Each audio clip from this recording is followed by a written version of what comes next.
पहले बात करते हैं संसद की कार्रवाई की, जहां पर अहम विधेयकों पर चर्चा है। इस वक्त संसद की कार्रवाई चल रही है। संसद के बजट सत्र के दूसरे चरण के अंतर्गत कई अहम विधेयक अब तक पारित किए जा चुके हैं। आज भी कई अहम विधेयक दोनों ही सदनों में सूचीबद्ध हैं। लोकसभा की कार्यवाही प्रश्नकाल के साथ शुरू हुई।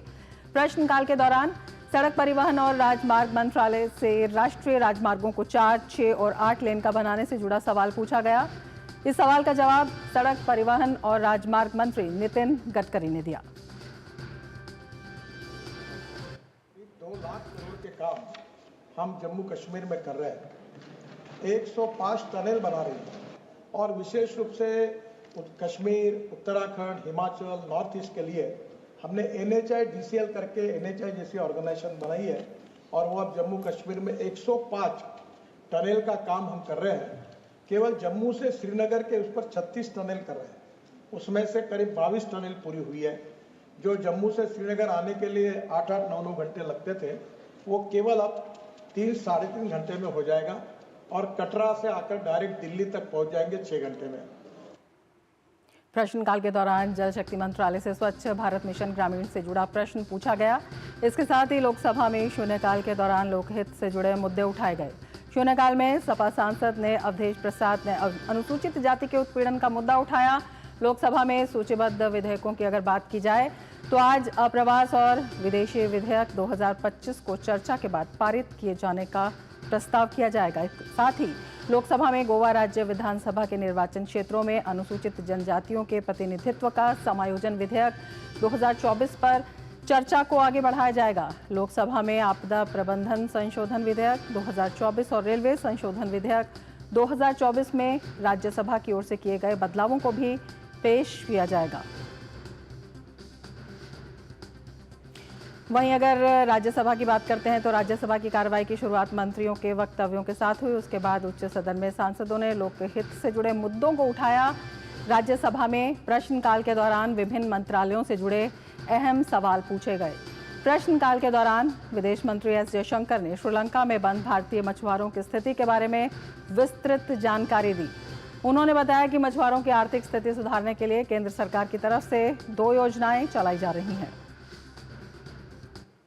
Sir, the long-term plan rests on 2 initiatives, not of my ministry, but one of our other ministries, sir. One is the Pradhan Mantri Matsya Sampada Yojana.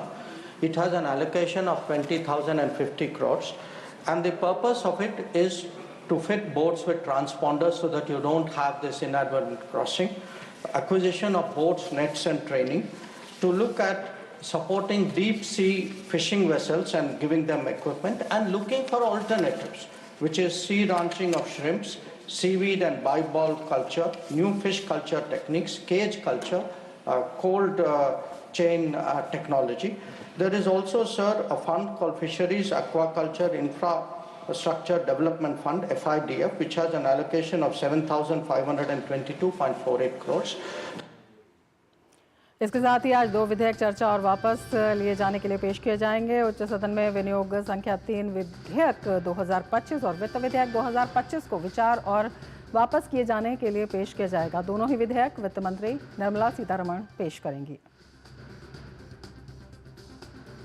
और हमारे संवाददाता शैलेंद्र मिश्र इस वक्त जुड़े हुए हैं और ज़्यादा जानकारी के साथ। बेहद अहम कार्रवाई शैलेंद्र, अगर हम आज की बात करें, जो विधेयक जो हैं जिन पर चर्चा लिस्टेड है, अपने आप में काफ़ी महत्वपूर्ण है। इस वक्त क्या कुछ जानकारी आप वहां से देना चाहेंगे?